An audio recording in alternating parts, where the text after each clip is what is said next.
Bismillahirrahmanirrahim. Alhamdulillahi dzil jalali wa syari'il harami wal halali. Allahumma salli ala nuril anwar wa sirril asrar wa tiryakil aghyar wa miftah babil yasar sayyidina wa maulana Muhammadinil mukhdar wa alihil athhar wa ashabihil akhyar adada ni'amillahi wa ifdalih, amma ba'd. Yang saya cintai, yang saya muliakan, para alim ulama, para kiai, para asatid, para tokoh masyarakat, wabil khusus ketua DKM masjid, imam masjid, pengajar-pengajar di masjid, ketua panitia peringatan Maulid Nabi besar Muhammad beserta seluruh panitia, para tokoh masyarakat, para aparat pemerintah beserta seluruh hadirin dan hadirat, bapak-bapak, ibu-ibu, pemuda-pemudi umat baginda Nabi besar Muhammad sallallahu alaihi wasallam. Alhamdulillah, segala puji dan syukur kehadirat Allah Subhanahu wa taala. Karena Allah Subhanahu wa taala telah memberikan kepada kita nikmat yang sangat besar. Allah telah memberikan kepada kita keagungan yang sangat besar. Allah telah memberikan kepada kita rahmat yang sangat besar. Apa nikmat Allah yang sangat besar? Apa karunia Allah yang sangat besar? Apa rahmat Allah yang sangat besar? Nikmat, karunia, rahmat, anugerah Allah yang sangat besar bukan iman, bukan Islam, bukan takwa, tetapi baginda Nabi besar Muhammad. Karena berkat Nabi Muhammad, saya dan kalian mengenal iman, mengenal Islam, mengenal takwa, mengenal salat, mengenal syariat. Sebagaimana yang Allah katakan dalam Al-Quran, Qul bifadlillah wa birahmatih fabidzalika falyafrahu. Katakanlah, dengan karunia Allah dan dengan rahmat Allah, maka dengan karunia dan rahmat tersebut falyafrahu, bergembiralah kalian. Dalam kitab tafsir Ma'alimut Tanzil Al-Imam Baghawi, dan dalam kitab tafsir Jami'ul Bayan Al-Imam Ibnu Jarir At-Tabari, begitu juga dalam kitab tafsir Al-Imam Ibnu Katsir, dijelaskan bahwasanya fadlullah dalam ayat tersebut adalah Al-Quran. Sedangkan Sayyidina Abbas menafsirkan fadlullah dalam ayat tersebut adalah ilmu. Maka dengan adanya karunia Allah yaitu Al-Quran dan ilmu, dan dengan adanya rahmat Allah, siapa rahmat Allah? Baginda Nabi besar Muhammad. Maka dengan adanya karunia dan rahmat tersebut falyafrahu, bergembiralah kalian semua, senanglah kalian semua dengan adanya anugerah dan rahmat Allah. Duduknya kita di sini sebagai bukti kegembiraan kita dengan adanya baginda Nabi besar Muhammad sallallahu alaihi wasallam. Beliau nikmat yang begitu besar, beliau rahmat Allah yang sangat besar untuk kita semua, dan Allah jadikan kita sebagai umatnya beliau. Allah jadikan kita sebagai umatnya Nabi Muhammad, umat yang terbaik, umat yang paling mulia, umat yang paling agung, umat yang kelak di yaumil kiamah akan menjadi pemimpin daripada seluruh umat-umat, seluruh umat dari zaman Nabi Adam hingga akhir zaman. Umat yang dimana akan berdiri di posisi paling depan membawa benderanya baginda Nabi besar Muhammad. Umat yang sangat dibangga-banggakan oleh Nabi Muhammad. Umat yang dimana para nabi-nabi dan rasul terdahulu mereka iri kepada kita sebagai umat Nabi Muhammad. Dalam kitab Nashihul Ibad Al-Imam Ibnu Hajar Al-Asqalani dijelaskan bahwasanya Nabi Allah Adam alaihi salam, beliau berkata, aku iri kepada umat Muhammad, aku iri kepada umat Muhammad. Kenapa? Karena Allah memberikan kepada mereka 4 macam kemuliaan yang tidak pernah Allah berikan kepadaku, tapi Allah berikan kepada mereka. Apa 4 macam kemuliaan yang Allah berikan untuk kita tapi tidak Allah berikan kepada Nabi Adam? Yang pertama, kata Nabi Allah Adam alaihissalam, Allah menerima taubatku ketika aku berada di kota Mekah saja, tidak di kota-kota yang lain. Tetapi bagi umat Nabi Muhammad, dimanapun mereka bertaubat, Allah terima taubatnya. Ketahui saudara-saudara, Nabi Allah Adam ketika Allah keluarkan dari sorga, itu Allah turunkan di India, di bawah kaki gunung Himalaya. Siti Hawa Allah turunkan di Jeddah, Iblis Allah turunkan di Basrah. Selama 450 tahun Nabi Adam bertaubat, taubat beliau belum diterima oleh Allah Subhanahu wa taala. Ketika beliau berada di kota Mekah, baru taubat beliau diterima. Itu pun karena beliau membawa namanya baginda Nabi besar Muhammad. Beliau berdoa, ya Rabb bihaqqi Muhammad, ya Allah, demi hak Muhammad, demi kehormatan Muhammad, kemuliaan Muhammad, keagungan Muhammad, terima taubatku ya Allah. Wa qala Allah ya Adam, kaifa arafta Muhammad wa lam ahlagahu? Wahai Adam, dari mana kau mengetahui wujud Muhammad sedangkan aku belum ciptakan wujudnya Muhammad?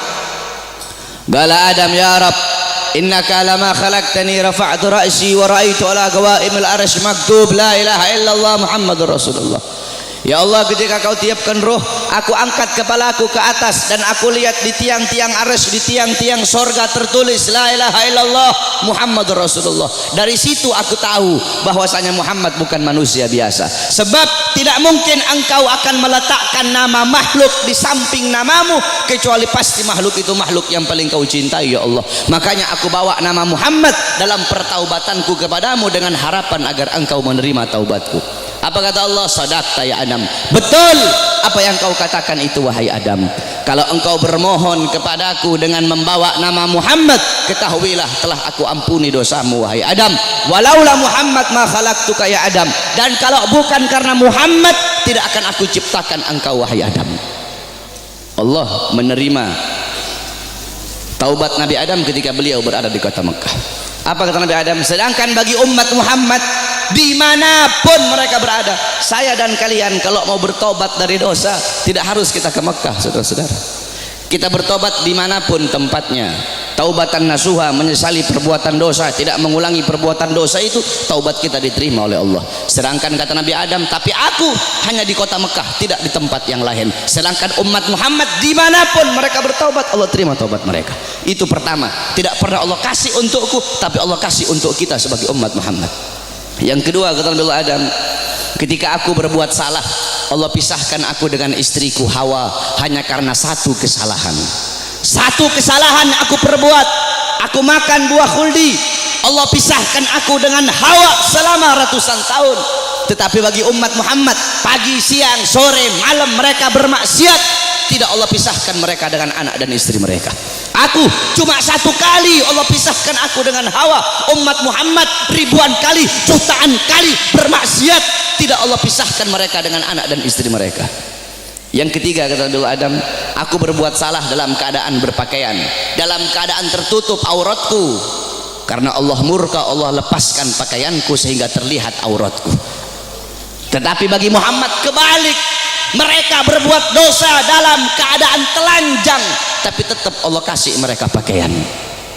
Aku berbuat salah dalam keadaan berpakaian, Allah lepaskan. Umat Muhammad, mereka berbuat dosa dalam keadaan melepaskan pakaian, tapi tetap Allah kasih mereka pakaian. Yang keempat, kata Nabi Adam, aku berbuat salah di dalam sorga. Di dalam sorga aku berbuat salah, Allah murka, Allah keluarkan ke dunia. Umat Muhammad kebalik, mereka berbuat dosa di dunia, tapi kalau bertaubat, taubatnya diterima, mereka meninggal husnul khatimah, Allah masukkan mereka ke sorga. Kebalik, kata Nabi Adam, aku berbuat salah di sorga, Allah keluarkan ke dunia. Umat Muhammad berbuat dosa di dunia, Allah masukkan mereka ke sorga. Aku iri kepada umat Muhammad, sungguh aku ingin menjadi umat Muhammad, kata Nabi Allah Adam alaihissalam. Lihat bagaimana kemuliaan umatnya Nabi Muhammad. Nabi Musa alaihissalam ketika beliau naik ke Tur Sina, naik ke bukit Sina, beliau berdoa, ya Allah, aku ingin melihat cahayamu, aku ingin melihat zatmu, aku ingin melihat wajahmu ya Allah. Apa kata Allah? Wahai Musa, kau tidak akan sanggup, kau tidak akan kuat untuk melihat cahayaku wahai Musa. Ketahuilah, antara diriku dengan hamba-hambaku ditutupi dengan 70.000 hijab, 70.000 penghalang yang menutupi antara diriku dengan hamba-hambaku. Al-Imam Ghazali menjelaskan, penghalang Allah itu Allah ciptakan dari cahaya, dari air, dan dari kegelapan. Di dalam penghalang Allah ada suara gemuruh air, ada suara air yang sedang mengalir. Itu dalam penghalang Allah. Andaikan saya dan kalian manusia biasa, Allah perdengarkan telinga kita ini untuk bisa mendengar suara air yang ada dalam penghalang Allah, saking ketakutan hati kita ini akan copot dari badan. Hati kita ini keluar sendiri dari badan, saking dahsyat penghalangnya Allah. Andaikan Allah buka satu penghalang, Allah perlihatkan kepada gunung, gunung akan hancur, tenggelam, tidak akan muncul sampai datangnya hari kiamat. Apa kata Allah? Wahai Musa, 70.000 penghalang ini tidak akan aku buka untuk siapapun kecuali untuk Muhammad dan untuk umat Muhammad. Apa kata Nabi Allah Musa alaihissalam? Ya Allah, kalau begitu jadikanlah aku bagian daripada umat Muhammad. Nabi Musa ingin menjadi umat Nabi Muhammad. Bahkan diriwayatkan bahwasanya Sayyidina Syekh Abil Hasan Asyadili, pengarang Hizbul Bahar, Hizbun Nasr, pengarang kitab Mafakhirul Aliyah, beliau pernah bermimpi, saudara-saudara. Ketika beliau bermimpi, dalam mimpinya beliau melihat ada Nabi Muhammad dan ada Nabi Musa sedang ngobrol. Nabi Musa bilang sama Rasulullah, wahai Muhammad, aku dengar engkau pernah berkata dalam sabdamu bahwasanya ulama ummati kal anbiya Bani Israel. Ulama dari golongan umatku itu bagaikan golongan nabi-nabi dari kalangan Bani Israel. Apakah betul wahai Muhammad? Apa kata Rasulullah? Ini dalam mimpinya Syekh Abil Hasan Asyadili. Apa kata Rasulullah? Iya betul, ulama umatku itu kepintarannya kepintarannya itu sama seperti kepintaran nabi-nabi dari kalangan Bani Israel. Kata Nabi Musa, coba seperti apa sih ulama umatmu itu? Aku pengen lihat coba. Nabi Muhammad memanggil Al-Imam Ghazali di dalam mimpinya Syekh Abil Hasan Asyadili. Imam Ghazali dipanggil oleh Nabi Muhammad. Nabi Muhammad bilang, ini salah satu daripada ulama umatku yang aku banggakan. Akhirnya kata Nabi Musa, siapa namamu? Kata Imam Ghazali apa?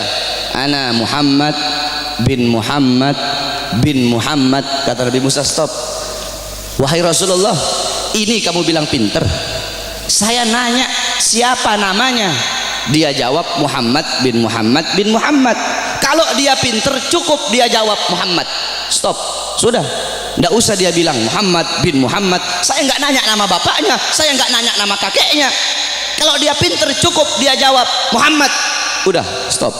Atau Muhammad Al-Ghazali dalam kitab Tabaqat Syafi'iyah, Al-Imam Ghazali. Ghazali itu adalah nisbat nama tempat kelahiran beliau. Tetapi ada juga ulama yang mengatakan Ghazali itu nisbat kepada pekerjaan keluarga beliau, yaitu tukang tenun, tukang sol. Nah, kata Nabi Musa, kalau kamu pinter cukup kamu jawab Muhammad, tidak usah kamu bilang Muhammad bin Muhammad bin Muhammad, kepanjangan. Apa kata Nabi Musa? Apa kata Imam Ghazali? Ya Rasulullah, izinkan aku untuk menjawab ya Rasulullah. Diizinkan oleh Rasul, dijawab oleh Imam Ghazali, wahai Musa kalimullah. Dulu Allah pernah nanya, wahai Musa, apa yang ada di tanganmu? Engkau bilang, ya Allah, ini tongkat. Tongkat ini untuk menyandar, untuk bersandar. Tongkat ini untuk memukul. Harusnya kalau kau pinter cukup kau jawab, ini tongkat. Nggak usah kau jawab tongkat ini untuk ini, untuk ini, untuk ini. Karena Allah nanya apa yang ada di tanganmu. Allah tidak tanya untuk apa itu. Apa kata Nabi Musa? Karena aku ingin bercakap-cakap lama dengan Allah. Aku ingin punya waktu yang panjang dengan Allah untuk mengambil berkah. Apa kata Imam Ghazali? Begitupun aku jawab dengan jawaban yang panjang untuk bercakap-cakap lama denganmu agar mendapatkan keberkahan darimu yang pernah berbicara dengan Allah. Baru diakui oleh Nabi Musa kepintaran ulama daripada umatnya Nabi Muhammad sallallahu alaihi wasallam. Coba kau lihat dalam kitab Khasaisul Ummatul Muhammadiyah, dalam kitab keutamaan kekhususan yang Allah kasih kepada umat Nabi Muhammad, umat terdahulu, saudara-saudara, kalau mereka berbuat dosa, Allah tidak segampang akan mengampuni dosa mereka. Bani Israel kalau mereka berbuat dosa, mereka harus cari jurang yang tinggi, loncat ke bawah sampai mati, baru diterima taubatnya oleh Allah. Kita tidak, Allah kasih kemudahan. Umat terdahulu kalau anggota tubuh mereka ada yang terkena najis harus dihilangkan dengan kulit-kulitnya. Kita tidak, terkena najis cukup hilangkan najis itu. Kalau menggoladoh najisnya berat, pakai air dicampur dengan tanah. Allah kasih kita kemudahan, Allah kasih kita keutamaan. Kenapa? Karena kita adalah umat Nabi Muhammad. Kuntum khairu ummatin ukhrijat linnas. Kamu sekalian umat yang paling bagus, umat yang paling baik, umat yang paling utama, umat yang paling mulia yang Allah keluarkan untuk segenap manusia. Kenapa kau jadi umat yang terbaik? Kenapa kau jadi umat yang termulia? Bukan karena salatmu, ibadahmu, amalmu, ilmumu, bukan, tapi karena kau, saya adalah umatnya Nabi Muhammad. Kita menjadi mulia karena kemuliaan Nabi Muhammad. Makkah menjadi kota yang mulia karena Makkah kota kelahiran Nabi Muhammad. Madinah menjadi kota yang mulia karena Madinah kota hijrah dan kota wafatnya Nabi Muhammad. Hajar Aswad menjadi batu yang mulia karena Hajar Aswad pernah dicium oleh bibirnya Nabi Muhammad. Buraq menjadi kendaraan yang mulia karena Buraq pernah ditunggangi oleh Nabi Muhammad. Bahkan ada salah satu ulama yang mempertanyakan, siapa yang lebih mulia, sendalnya Nabi atau malaikat Jibril alaihi salam?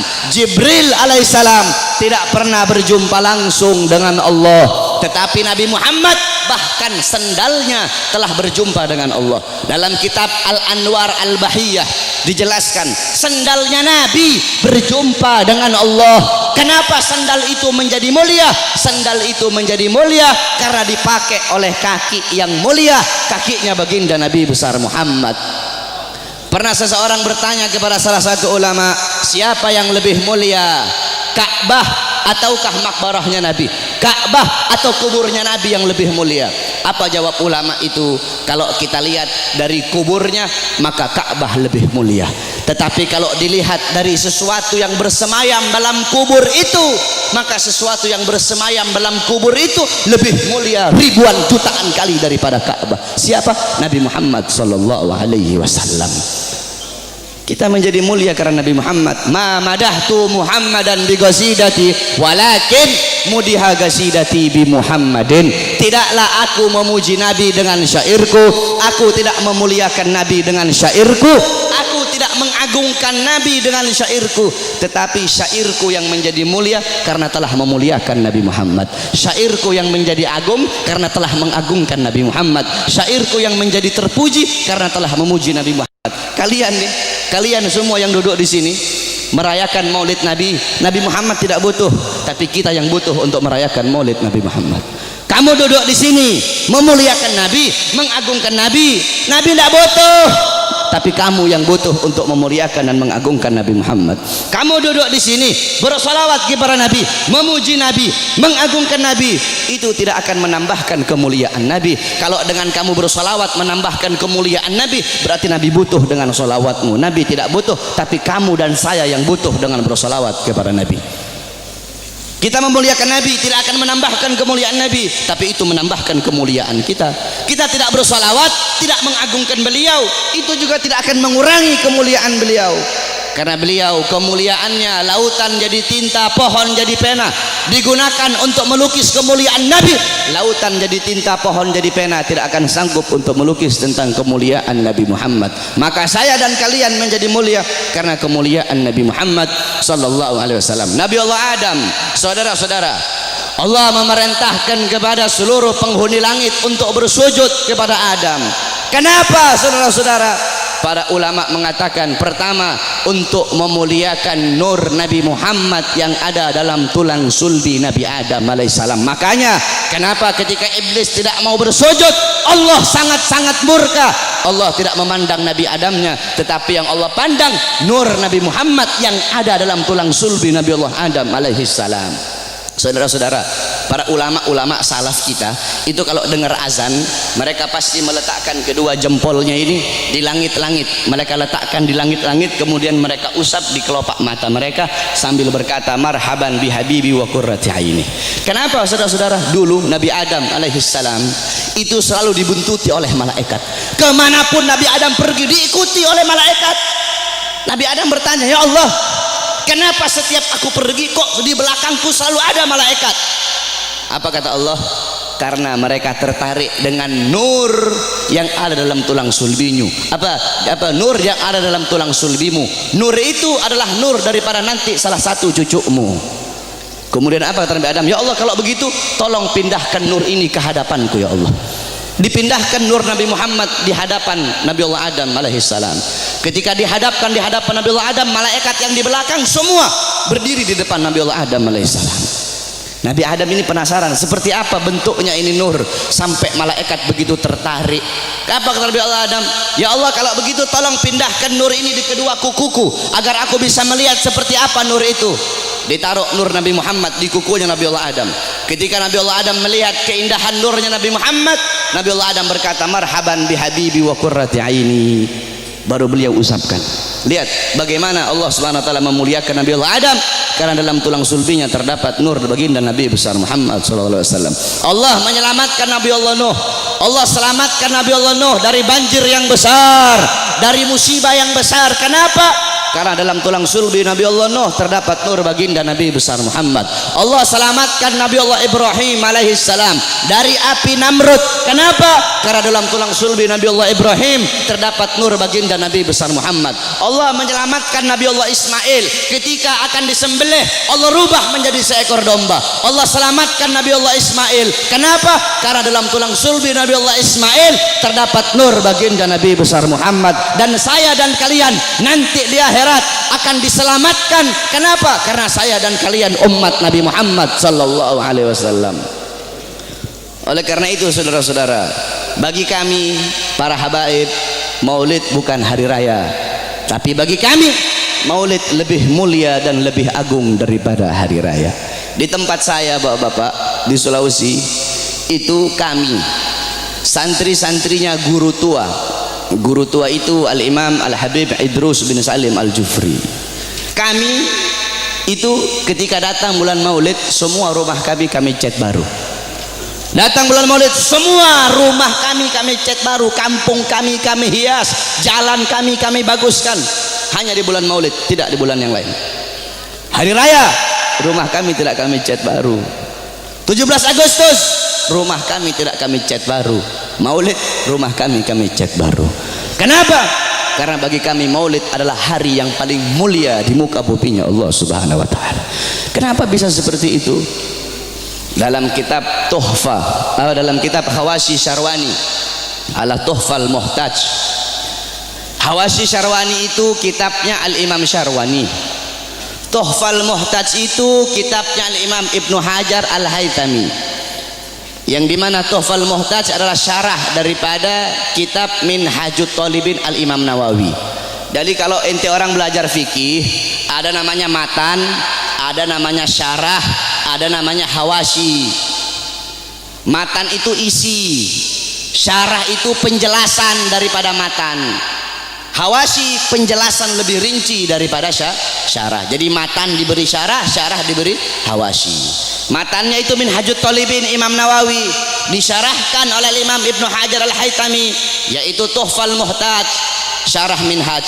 Tuhfal Muhtaj kemudian dijelaskan lagi oleh Al-Imam Syarwani yang diberi nama Hawashi Syarwani.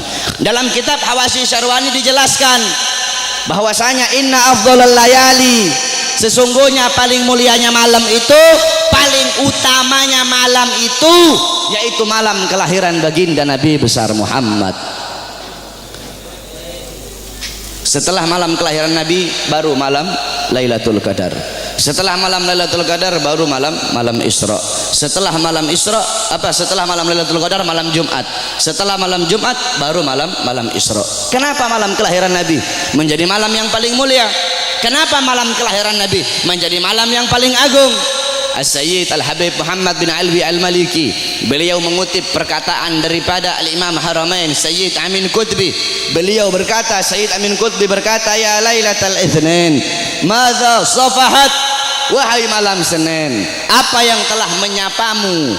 Wahai malam Senin, apa yang telah menyapamu? Kau begitu mulia, kau begitu agung, engkau begitu wangi, wahai malam Senin.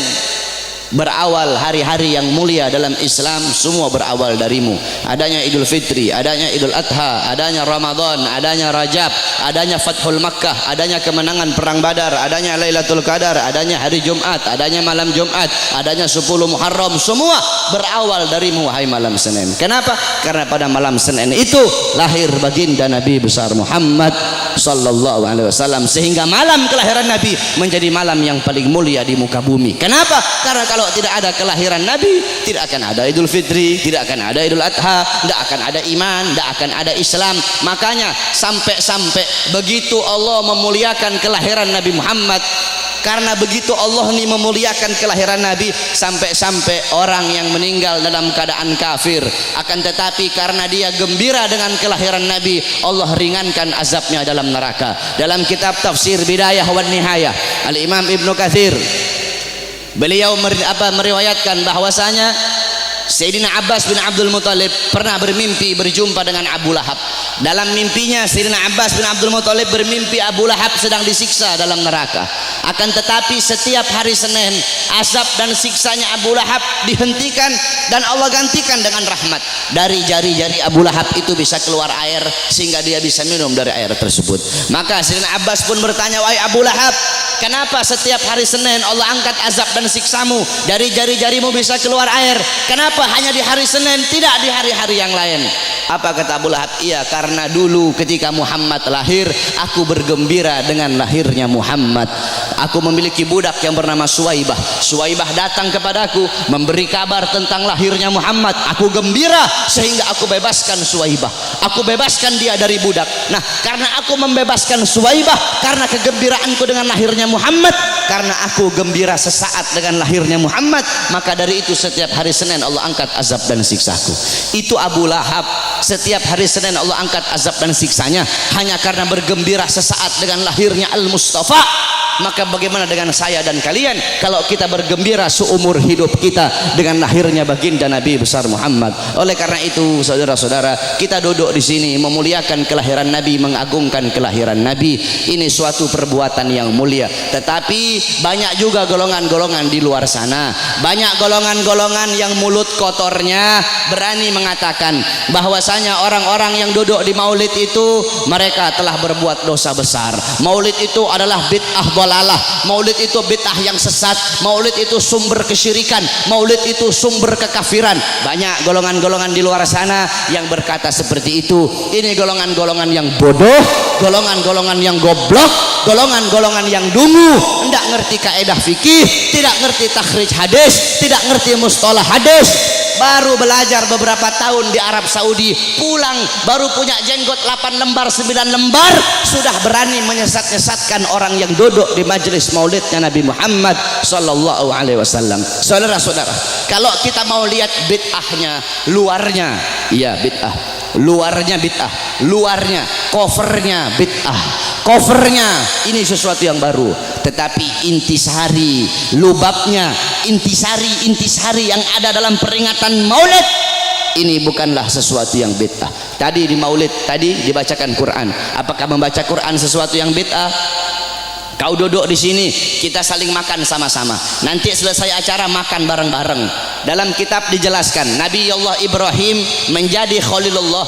Nabi Ibrahim itu jadi kekasih Allah karena 3 sebab. Pertama, Nabi Ibrahim lebih memilih perintah Allah daripada perintah selain Allah. Yang kedua, Nabi Ibrahim tidak pernah makan sendiri. Nabi Ibrahim itu kalau makan pasti bareng-bareng, pasti sama-sama. Kalau beliau cuma sendiri, beliau rela jalan kaki berkilo-kilo hanya untuk cari teman untuk makan sama-sama. Kita duduk di sini mengikuti sunnah Nabi Allah Ibrahim. Nabi Muhammad juga makannya selalu bersama-sama. Apakah ini sesuatu yang bid'ah? Tidak. Kita duduk di sini saling menyebarkan salam. Apakah menyebarkan salam sesuatu yang bid'ah?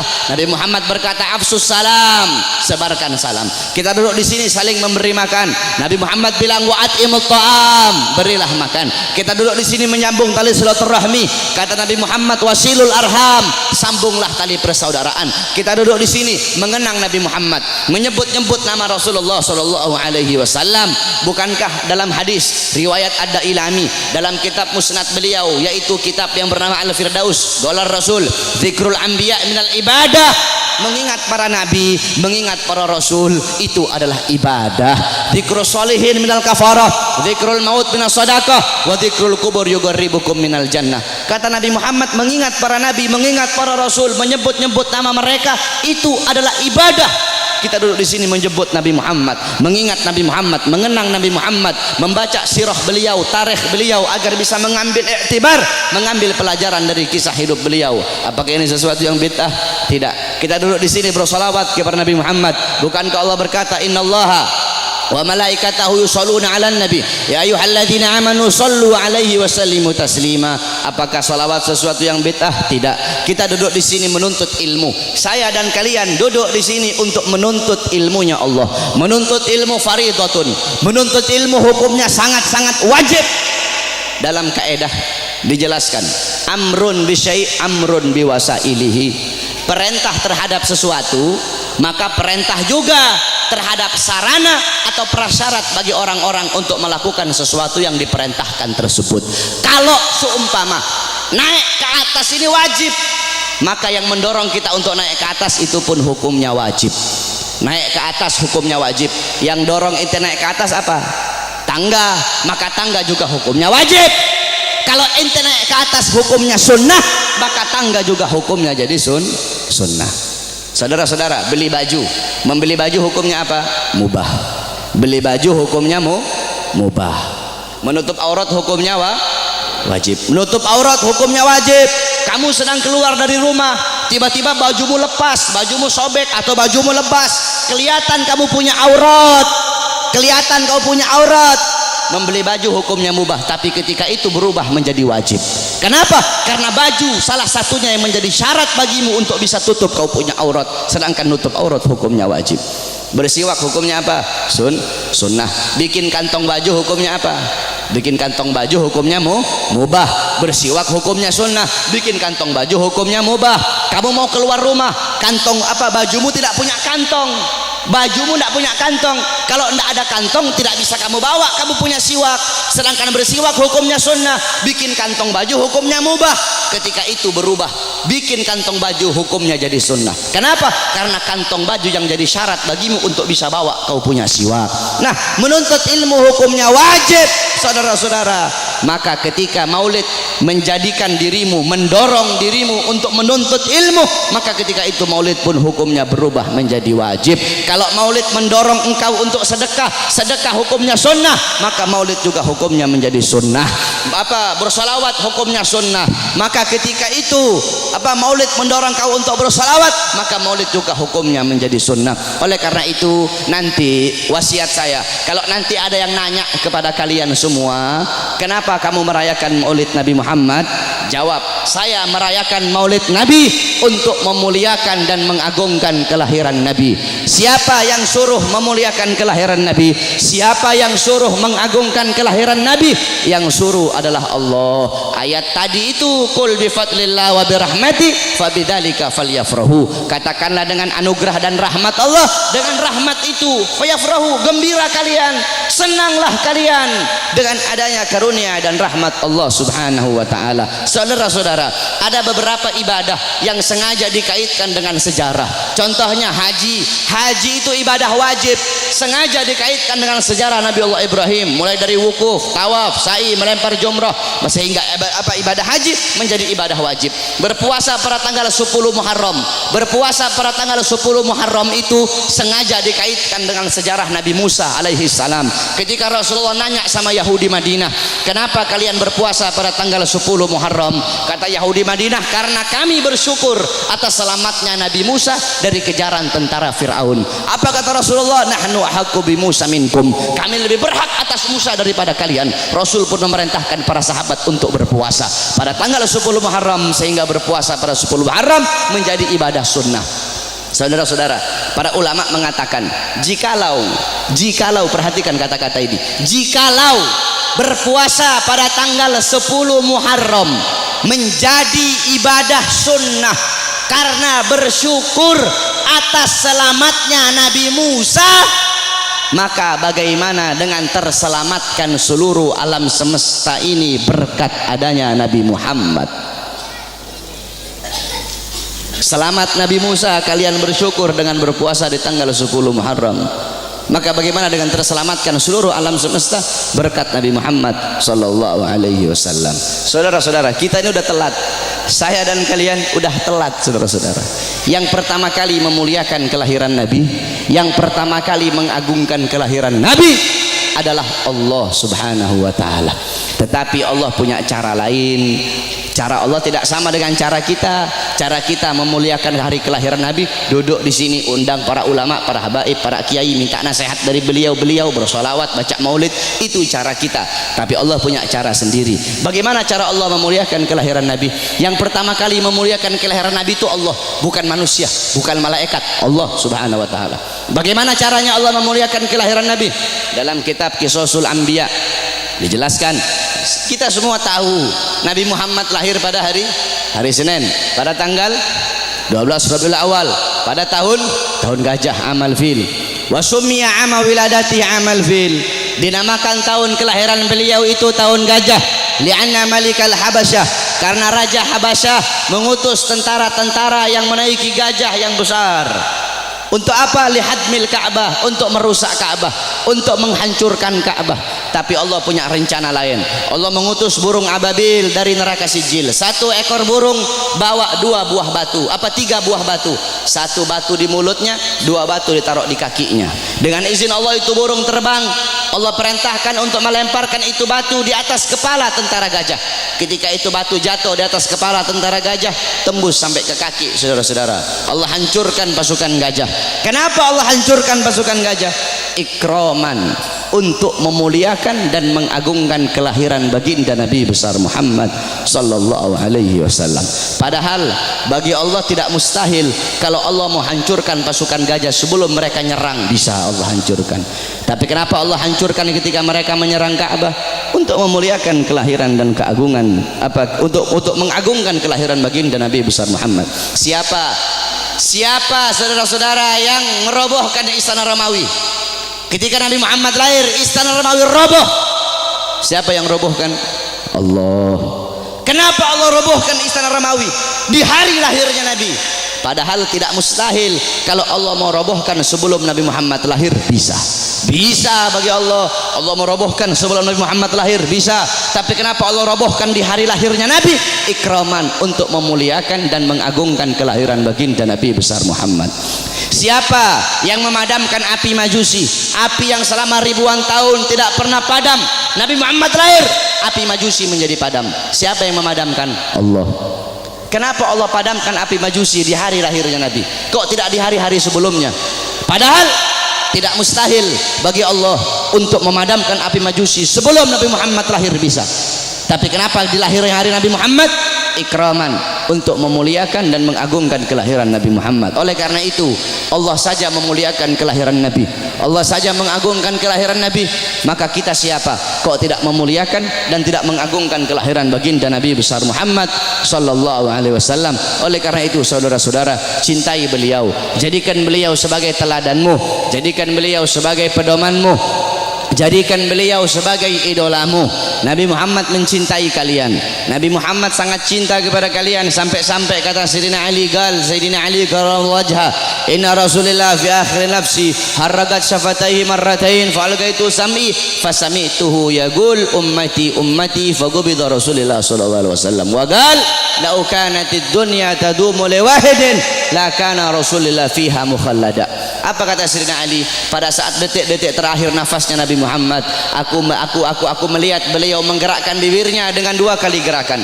Aku dekatkan telingaku, aku mendengar beliau berkata ummati ummati faqubida Rasul, dan meninggal Nabi Muhammad.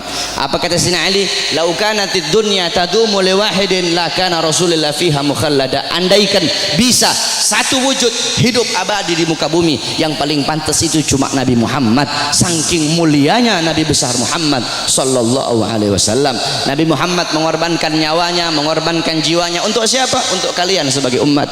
Nabi Muhammad, beliau pipi beliau tertusuk tulang sampai tembus ke sebelah. Demi siapa? Demi kalian sebagai umat. Nabi Muhammad gigi gerahamnya patah, gigi gerahamnya Nabi patah. Demi siapa? Demi kalian sebagai umat. Sampai-sampai Uwais Al-Qarni yang berada di Yaman, Uwais Al-Qarni tidak pernah berjumpa dengan Nabi, tapi ketika Uwais Al-Qarni mendengar Nabi Muhammad gigi gerahamnya patah, Uwais Al-Qarni ambil benda tumpul, dia pukulkan di pipinya agar gigi-gigi gerahamnya patah. Kenapa? Dia ingin merasakan apa yang dirasakan oleh Nabi Muhammad SAW. Nabi Muhammad mukanya dilempar dengan kotoran onta, dilempar batu sampai dahinya berdarah.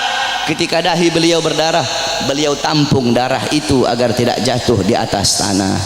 Kenapa? Karena kalau darah beliau jatuh di atas tanah, Allah akan tenggelamkan orang-orang yang melempari beliau. Apa kata beliau? Mereka adalah umatku, mereka belum diberi hidayah oleh Allah Subhanahu wa taala. Nabi Muhammad berjuang untuk siapa? Untuk kalian semua sebagai umat. Agar apa? Agar apa? Agar iman sampai. Agar apa? Agar Islam sampai. Agar apa? Agar masjid sampai. Agar apa? Agar ulama sampai. Agar apa? Agar kiai sampai kepada kalian. Agar ilmu agama sampai. Agar tauhid sampai. Agar syariat sampai. Agar seluruh ilmu-ilmu itu sampai kepada kalian. Tetapi setelah itu semua sampai, malah kalian sia-siakan. Setelah sholat sampai, malah kalian belakangi. Setelah takwa sampai, malah kalian campakkan. Setelah syariat sampai, malah kalian campakkan. Kalian mengambil budaya barat, kalian mengambil orang-orang barat sebagai teladan kalian, sebagai pedoman kalian, sebagai pedoman anak-anak kalian. Kalian tinggalkan Nabi Muhammad SAW. Mulutmu mengaku umat Nabi, saya umat Nabi, saya umat Islam, tapi kau tidak sholat. Saya umat Nabi, tapi masjidmu sepi. Saya umat Nabi, tapi kedua matamu memandang hal-hal yang haram. Saya umat Nabi, tapi kamu kencingnya berdiri. Saudara-saudara, Masjid Istiqlal tuh, tahu Masjid Istiqlal? Itu bodoh DKM-nya itu. Kenapa bodoh? Karena mereka bikin tempat kencing berdiri, saudara-saudara. Masjid itu bikin tempat kencing duduk.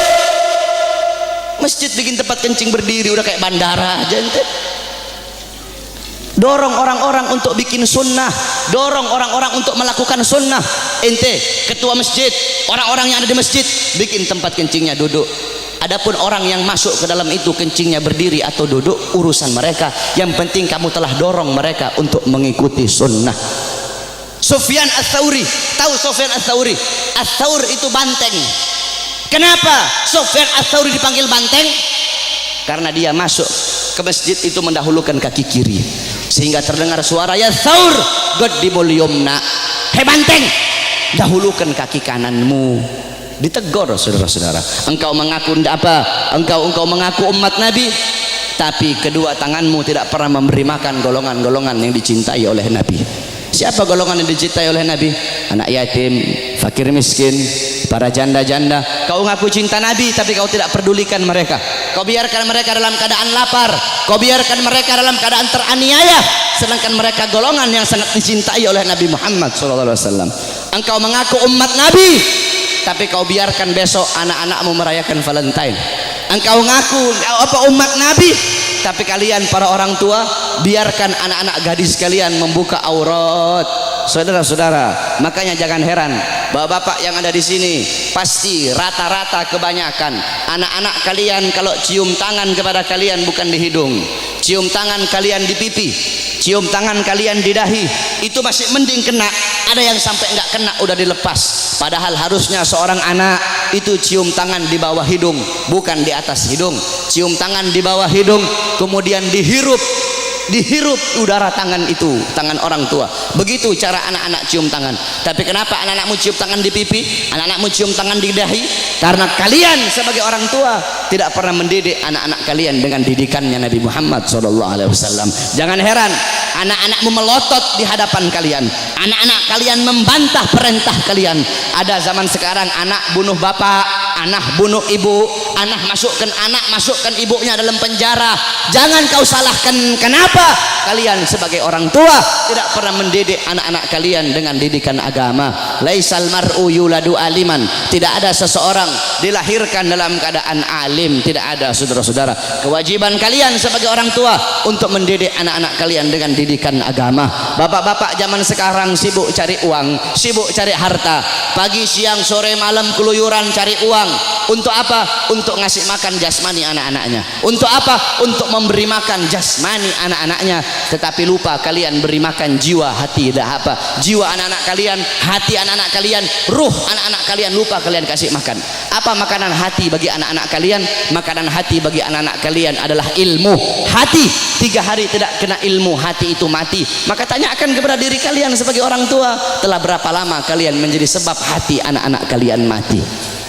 Kenapa anakmu kenapa anakmu tidak kau masukkan pondok? Kenapa anakmu tidak kau masukkan pesantren? Kenapa anakmu tidak kau ajarkan Quran? Kenapa kau lebih pentingkan SD-nya, SMP-nya, SMA-nya? Bukan berarti tidak boleh sekolah SD, tidak boleh sekolah SMP, tidak boleh sekolah SMA. Tidak apa-apa sekolahkan anakmu SD, SMP, SMA. Tetapi agama jangan kau belakangi, Al-Qur'annya jangan kau belakangi. Kenapa anakmu tidak mondok? Aduh, saya lebih milih sekolah. Kalau nanti anak saya mondok, bagaimana masa depannya nanti? Orang tua goblok itu kalau ada yang seperti itu, saudara-saudara. Kalau anak saya mondok, anak saya jadi ustadz, anak saya jadi Quran, jadi ahli Quran, gimana masa depannya nanti? Gimana nasibnya? Orang tua goblok itu kalau ada yang seperti itu, saudara-saudara. Kau lihat zaman sekarang, SD, SMP, SD udah tahu mabok, SD udah tahu melacur, SD udah tahu zina. Itu SD. Bagaimana SMP-nya? Itu SMP. Bagaimana SMA-nya, saudara-saudara? Jangan kau pentingkan pendidikan dunia anak-anakmu, tapi lebih pentingkan pendidikan akhirat anak-anakmu. Didik dengan didikan Nabi. Adabani Rabbi fa ahsana ta'dibi. Allah yang mendidikku, Allah yang mengajariku, sehingga sebaik-baiknya pendidikan adalah pendidikanku. Nanti ini tanggal 13, besok tanggal 14, kau lihat yang paling banyak merayakan Valentine di jalan-jalan, saudara-saudara. Yang paling banyak merayakan Valentine bukan orang Kristen. Yang paling banyak merayakan Valentine bukan orang Buddha, bukan orang Hindu, bukan orang Katolik, bukan Yahudi, bukan Nasrani. Yang paling banyak merayakan Valentine di Indonesia adalah anak-anak kita, saudara-saudara, anak-anak Islam, putra-putri Islam, putra-putrimu yang paling banyak merayakan Valentine. Valentine itu adalah harinya orang-orang Romawi. Valentine itu adalah mengenang kematian si Santa Valentino atau siapa itu namanya, orang-orang Romawi itu. Man tasyabbaha biqaumin fahuwa minhum. Kata Rasulullah, barang siapa yang mengikuti suatu kaum, maka dia sama dengan kaum tersebut. Engkau mengikuti orang Romawi, engkau mengikuti orang Barat, engkau mengikuti orang kafir, mengikuti budaya mereka, mengikuti adat istiadat mereka, mengikuti hari-hari besar mereka, engkau sama seperti mereka. Mereka dilaknat, engkau pun akan dilaknat oleh Allah Subhanahu wa ta'ala. Memang betul kata Nabi Muhammad. Nabi Muhammad sallallahu alaihi wasallam, beliau pernah bersabda, la taqumus saah. Kata beliau, tidak akan terjadi hari kiamat, kata beliau, hatta sehingga, kata beliau, ta'khuda ummati, umatku itu mengambil jejak, umatku itu mengikuti jejaknya siapa? Jejaknya orang-orang sebelum mereka. Jejak orang-orang sebelum mereka, kata Nabi Muhammad sallallahu alaihi wasallam. Shibran bi shibrin, sejengkal demi sejengkal, kata Nabi Muhammad. Wa dhira'an bi dhira'in, sehasta demi sehasta, kata Nabi Muhammad. Fakila, kemudian ada di situ salah satu sahabat yang berkata, ya Rasulullah, maksudnya maksudnya kurun golongan-golongan sebelum mereka itu, apakah mereka ya Rasulullah, kata salah satu sahabat, apakah orang Persia, Warum, dan orang-orang Romawi? Apa kata Rasulullah SAW? Siapa lagi kalau bukan mereka? Lihat, yang dikatakan Nabi Muhammad SAW betul. Nanti ada nanti kiamat tidak akan terjadi, kiamat itu tidak akan datang nanti sebelum umatku itu sampai, sehingga umatku akan mengikuti orang-orang Romawi dan orang-orang Persia, baik gaya pakaian mereka, mengikuti hari-hari besar mereka, kata Rasulullah SAW. Maka ketika itu sudah terjadi, berarti itu adalah salah satu daripada tanda-tanda kiamat. Oleh karena itu, saudara-saudara sekalian yang dimuliakan oleh Allah, didik kau punya anak-anak dengan didikan Nabi Muhammad. Begitu juga ibu-ibu zaman sekarang ini, mereka tahu di mana letak kursi mereka, di mana letak dapur mereka, di mana letak tempat make up mereka, tapi mereka tidak tahu di mana letak anak-anak perempuan mereka. Anak-anak perempuan kalian biarkan berjalan dengan laki-laki yang bukan muhrim. Anak-anak perempuan kalian biarkan telanjang. Anak-anak perempuan kalian biarkan membuka aurat. Saudara-saudara, Hadramaut melahirkan para aulia. Bumi Hadramaut itu melahirkan para wali, melahirkan para aulia, fuqaha, ulama. Kenapa? Itu tidak terlepas dari wanita-wanita yang ada di sana. Bagaimana wanita yang ada di sana? Wanita yang ada di sana seumur hidup mereka cuma keluar 3 kali. Seumur hidup mereka keluar cuma 3 kali.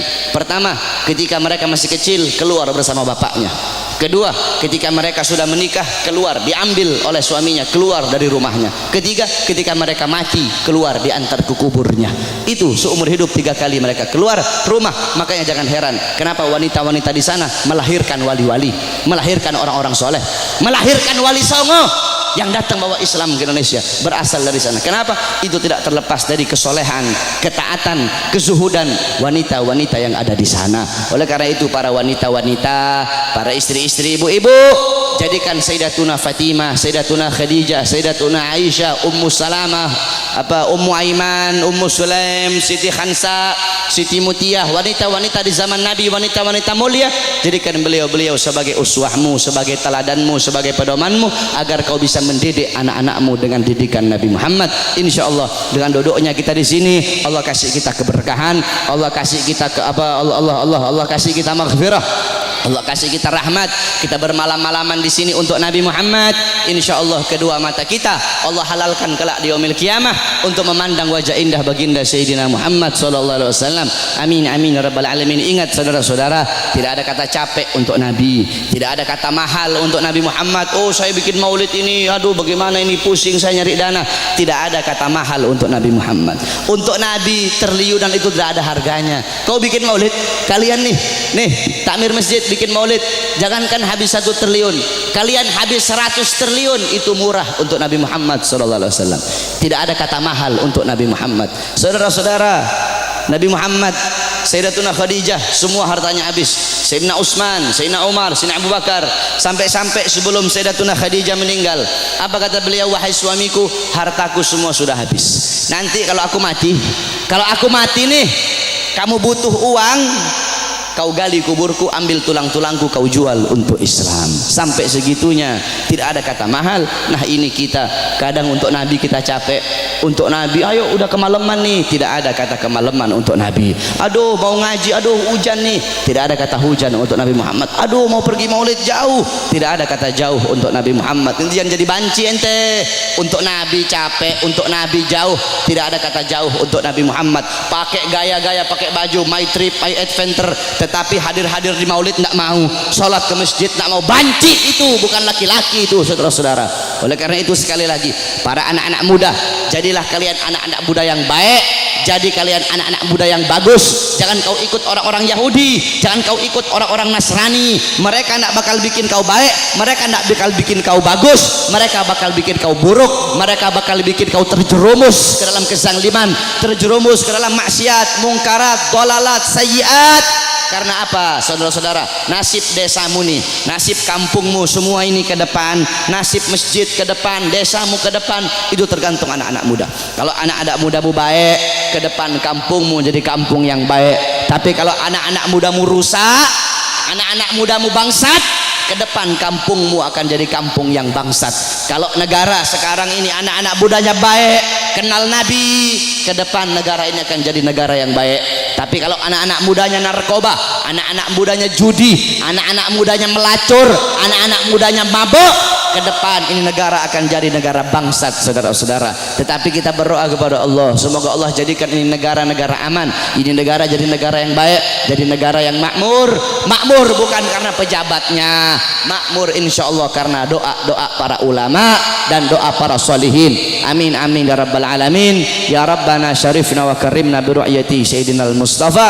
Ya Rabbana syarifna wa karimna bi ru'yati sayyidina al-Mustafa. Kita doakan para ulama kita, para guru-guru, para ulama, para ustadz, para murabbi kita, semoga Allah panjangkan umur beliau-beliau, karena beliau-beliau pewaris Nabi, penyambung lidah Nabi, penerus perjuangan Nabi. Semoga Allah panjangkan umur-umur beliau, Allah permudah urusan dunia akhirat beliau, Allah sehatkan jasmani dan ruhani beliau, sehingga ilmu-ilmu beliau bermanfaat untuk kita semua. Amin amin ya rabbal alamin. Wal afu minkum. Wassalamualaikum warahmatullahi wabarakatuh.